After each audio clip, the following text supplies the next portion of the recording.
My name is Susan Testro Bergeron. I am interviewing Mr. Sherril about his memories and experiences concerning the Louisiana coastal wetlands. The interview is being conducted at Mr. Sherril's home about 9 a.m. in the morning on August 2nd, 2012. The interview is being conducted in Esther, Louisiana. Mr. Sherril, do you understand that portions of the taped interview or pictures taken during the interview may be used in a variety of publications related to work?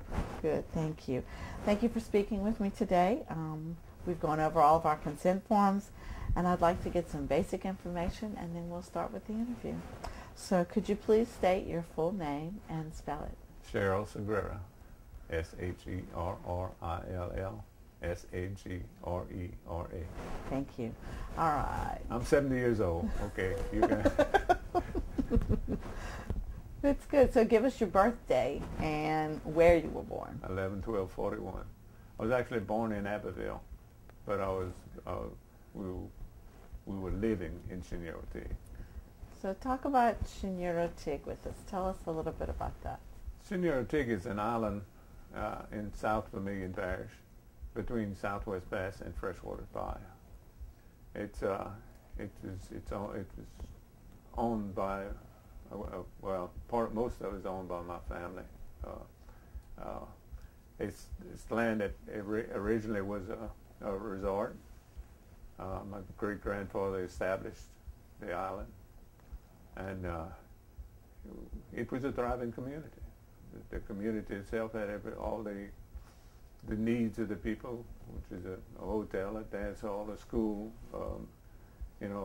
just about everything you had needed to live. It was the place that people recreated in the summertime. People lived off the land. They'd farm in the summertime and trap in the wintertime. Until the war broke out. When the war broke out, the Coast Guard commandeered, basically, or inducted some of the local men to patrol the beaches, because there was some talk about there was some subs out in the Gulf of Mexico, and they did sink some ships out there during the war. So they, and my father and my uncle, his two brothers, served in that same Coast Guard, which is known as the Swamp Angels. And there is some literature on the Swamp Angels where they saved a lot of the pilots that were down and out in the marsh. They tried to bring people in from away from South Louisiana to serve in this Coast Guard unit, but they couldn't stand the environment with the mosquitoes and the heat and everything else, so they had to go back and commandeer, I guess, if you want to call it, the locals to be able to work in that environment. So that's just part of the history of the island. So you've shared a story with me before about how your ancestors got to Sherril. Tell me about that. How they got there? Yeah. Well, they got there. My great-grandfather was a doctor, and he had an illness, and I don't remember what it was. I guess I should remember. The only cure, there wasn't really a cure, but the only thing that could kind of prolong his life would be to move to the seashore. So he moved to the seashore, and then he started building up his holdings, I guess you want to call it there. And in the later years, my grandfather opened a hotel, and the hotel was basically the place where people went recreate in the summertime. That's how the island really got started. Of course, it wasn't just my family. There was a lot of other people, some of the Schultz and some of the Bears and some of the Whites and other people lived there also. It wasn't just our family. Tell me a little bit about, for people who aren't from here, what it was like, or how do you get to Sherril? Well, there's ways to get there. Years ago, there was only one way to get to Sherril, and that was by horseback from Pecan Island, which was kind of, before they built a road over there, it was kind of an island just like Sherril is. And you couldn't get there other than by boat. And a lot of people that, like on Saturday night when they had dances at Sherril, well, the people would ride from Pecan Island to attend the dances at Sherril. I mean, it was a thriving community at one time. After over the years, they ended up digging canals to where you could get there by boat from Intercoastal City or from, well, whenever the hotel was gone, we had people from the Pin Oak Bridge in Lafayette and from Milton that had boats, and that's what they did, brought people to the hotel. I mean, the people in Lafayette would get on the boat, they'd put all their belongings there for to last a week, because they'd go for the week. It wouldn't go for overnight. It was going for a week. And as a matter of fact, if they didn't have enough room at the hotel, like we were saying, there was no room at the inn, they would camp out on the beach. They would put mosquito bars on and they'd camp out on the beach. The hotel charged $1 a day, room and board. That's a pretty good deal in today's. But that's and now you get there from Coastal City, or you get there from Pecan Island, or you go around by the Gulf. That's the only way you can get there right now. So what happened to change what was going on at the resort? What happened? Well, when they blew up the Mississippi River in '27, the silt from the flood all just came down to Sherril. It built it up half a mile. I don't remember the exact footage, but it was far enough out to where people had to build jetties, kind of like to go out there and swim.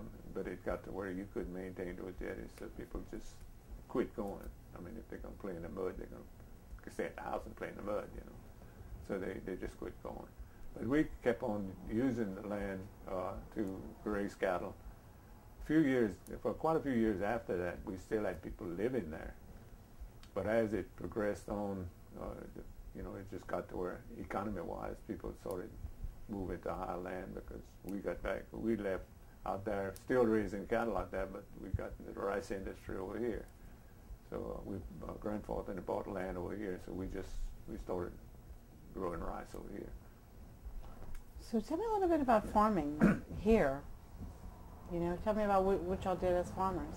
Well, we grew rice, and that was our primary income, was rice. Well, the cattle too.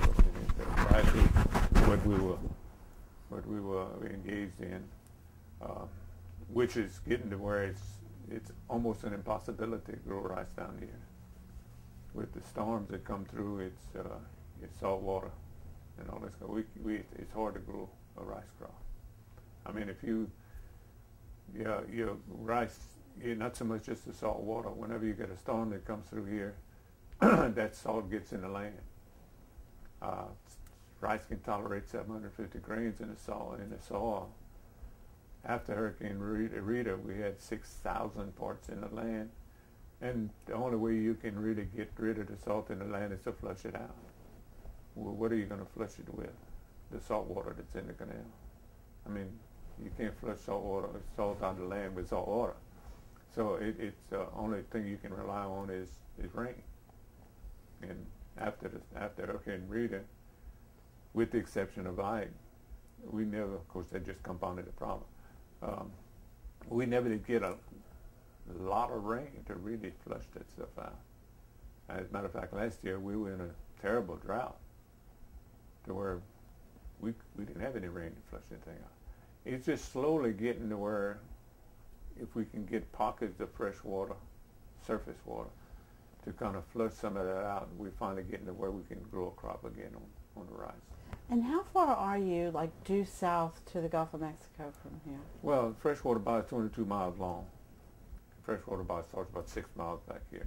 So you're looking at 25 to 30 miles to the Gulf.